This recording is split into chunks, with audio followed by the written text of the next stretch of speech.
da hora, eu vou abrir a palavra para 2 pessoas no máximo. De camisa azul levantou a mão primeiro. Quem mais? De que tempo? E a... Como é que é seu nome? Miriam.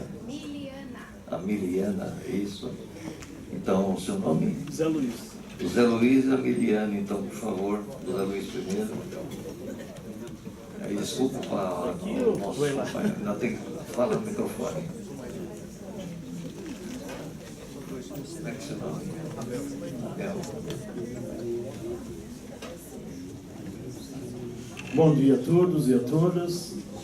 Bom, meu nome é Zé Luiz, sou da DE de São Carlos, mais principalmente da cidade de Ibaté. A minha pergunta é para a mesa toda, né? Principalmente porque somos aqui filósofos da área de humanas, né? E quando ele coloca essa área de ciências humanas e sociais aplicadas, o meu temor, ou a minha temoridade, ou a minha temeridade, né, é relacionado ao seguinte: quando nós pegamos todos os manuais aí do que é ciências sociais aplicadas, nós vamos encontrar cursos de administração de empresas e administração pública, né, ciências contábeis, ciências econômicas, ou economia propriamente dito, e em alguns manuais até a questão do direito entra como ciências sociais aplicadas. Então, nesse sentido, a mesa entende que o governo ou as entidades, né, as unidades federativas poderiam entender e colocar todas as ciências humanas e sociais aplicadas dentro desses itinerários formativos e oferecer apenas cursos nessas áreas das sociais aplicadas. Enfim, essa é a questão para a mesa toda. Obrigado. Abel, fica lá perto. Oi, bom dia. Bom, esses 3 dias têm sido riquíssimos. A minha dúvida, ela é um pouco num bem bolado aí de muita coisa que a gente ouviu nesses 3 dias. Que eu estou totalmente angustiada e quero que a mesa me ajude. Ela vai ampliar um pouco a discussão para além da BNCC. Eu anotei a pergunta, gente, para não ficar tão nervosa.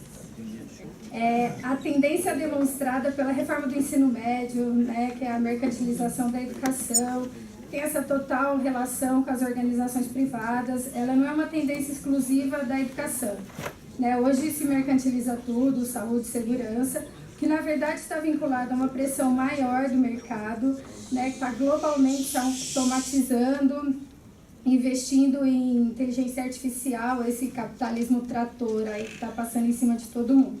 Minha dúvida é a seguinte: existe espaço para as mudanças que terão resultado real nesse cenário global? A educação, sendo vítima desse ataque, terá força real para questionar de fato? Ou a gente está olhando para a realidade e, na verdade, o global vai engolir a gente? Deu para entender? Obrigada. Obrigado, Abel.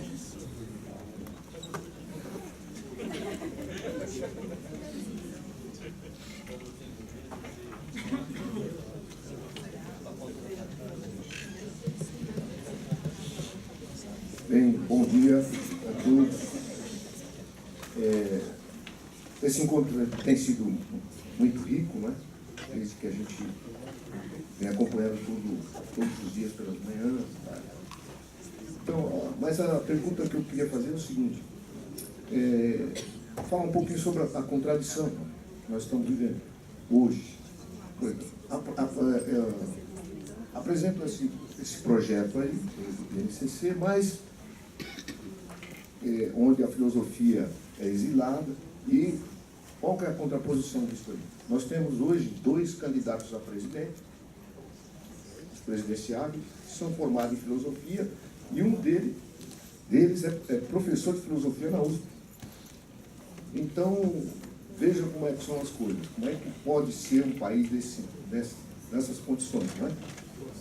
Onde um projeto é apresentado, onde se tira, se exila faz o exílio da filosofia, e os candidatos presidenciais que estão aí, e são justamente aqueles que são.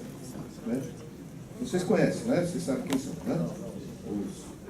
Os presidenciários aí que são. Né? O Boulos, né?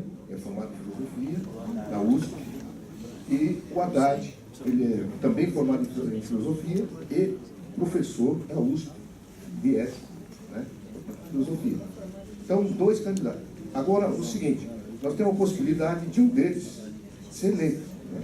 Que é o Haddad tem a possibilidade, e provavelmente vai ser. Então, aí eu queria perguntar ao professor se a gente não pode, ou não deveria fazer já uma conversa com ele, no seguinte sentido, né, de perguntar qual que vai ser a sua postura em relação ao PNCC e também à filosofia. O que você pensa? Porque nós temos que fazer isso antes, porque nós já vimos que deu problema, né? A questão da Dilma. Né? Nós nos perguntamos, tá, ela foi indo, quando chegou lá no final do mandato dela, ela falou assim, não, o ensino médio está com problema, o problema mesmo é filosofia e sociologia, portanto vou tirar. Né? Ela falou assim, não, tem muita disciplina, então, só não tirou porque ela caiu antes. Porque senão, eu acho que, aí eu pergunto um pouco, não sei se tem coincidência ou não, se foi uma coincidência, o fato dela ter, depois que ela falou, foi à televisão e falou assim, com um dedo em risco, né? Falou assim, o problema da educação é a filosofia e a sociologia, portanto vou tirar. Depois que ela falou isso, ela caiu. Aí resta uma pergunta, será que foi coincidência? Então era isso que eu gostaria de perguntar. O que o Abel está colocando, na próxima mesa, nós vamos debater um pouco isso que o Abel está colocando, não é isso? Vou passar a palavra agora para o nosso debatedor aqui, o palestrante, responder as 3 perguntas e já faz as suas considerações, para nós terminar essa parte da manhã, ok? Então, a questão levantada pelo Zé Luiz, eu já li a respeito, por que apareceu essa expressão ciências humanas e sociais aplicadas. Na realidade, a intenção é introduzir noções de direito e de economia no ensino médio. Tanto é que há um setor conservador da sociedade criticando a base, exatamente porque ela não foi incisiva nessa questão.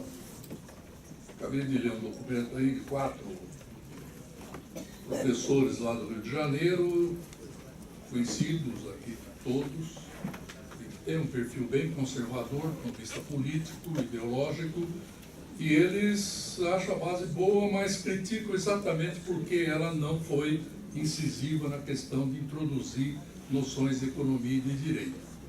Então eu comecei a entender por que apareceu isso. Na verdade, não sei se vai para a área de administração ou contabilidade. Eu acho que eles estão mais preocupados mesmo direito e economia. É uma área que vai se prestar muito a uma doutrinação que interessaria, no caso, para eles, fundamentalmente. A questão levantada pela Miriana, há espaço para mudança? Bom, eu uma vez li num livro do Severino que existe espaço para contra-ideologia. Lembra? Ele disse de 86. Então eu vou dizer o seguinte, sempre existe espaço para a gente fazer uma contra-oposição, etc., ao que o poder determina. Agora, a gente tem que sair a campo. A verdade é essa. Né? Não podemos ficar escondidos aí em salinhas, mas tem que ir para a rua e realmente ganhar o povo para o movimento que seja contra-ideológico aquilo que o poder deseja. Porque, obviamente, o poder nunca deseja coisa boa para a gente. A gente precisa ter um pouco de clareza nessa questão, ainda mais poder num sistema econômico como o nosso, né? Uma economia capitalista. Tudo gira em torno dos interesses da classe dominante. Aliás, a base reflete muito isso, indiscutivelmente. Então, eu acho que tem sim possibilidade. Quanto à questão aí levantada por Abel, eu vou dizer o seguinte, eu não pergunto para político nenhum em época de eleição o que ele vai fazer, porque ele vai dizer o que eu quero ouvir. E depois ele vai fazer o que ele quer.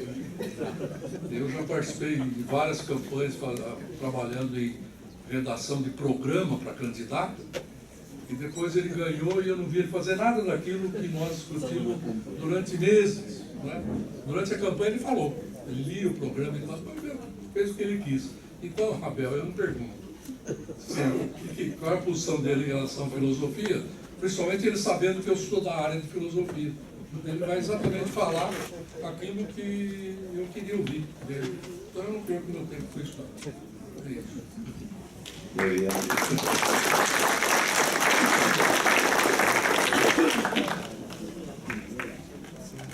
Eu nem sei o que falar depois da fala do professor João.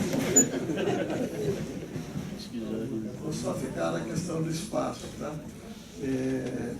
Só para completar aquilo que eu tinha dito antes, né? A gente tem que cavar os espaços. Os espaços estão aí, tem, pequenos. A massa dominante é muito forte. Né? Ela está plantada aí por também 300 anos, no mínimo. Né? Então é duro você derrubar um negócio desse, né? Para abrir espaço. Mas há espaços. E nós temos um espaço nas escolas. A gente que trabalha em escola, a gente tem espaços privilegiados. Tem que tomar cuidado com a escola sem partida que fica vigiando a gente agora, que fica aproveitando os espaços. Né? Se querem isso, né? Ainda mais que eles querem pode ter cartaz lá assim, o que o professor não pode, o aluno vai lá, fala para o pai vai lá, ideia da gente. Mas tem espaço. A sala de aula é um deles. A outra, que eu acho que é muito pouco aproveitado nas escolas, quando eu fui diretor eu tentei, tive alguns sucessos, é chamar os pais para reuniões e não ter preguiça de fazer reunião com os pais. Eu começava com 20, 30, depois de um ano eu tinha 300, 400 pais nas reuniões da escola, lá em São Miguel Paulista. E a gente debatia, foi na época da ditadura, 73, 74, 75. E a gente debatia a ditadura militar. E eles falavam, você não tem medo de ser preso? Tem, claro. Né? E a gente tinha medo. Mas a gente tentava um espaço ali para debater, ver e tal. E na época da Constituinte,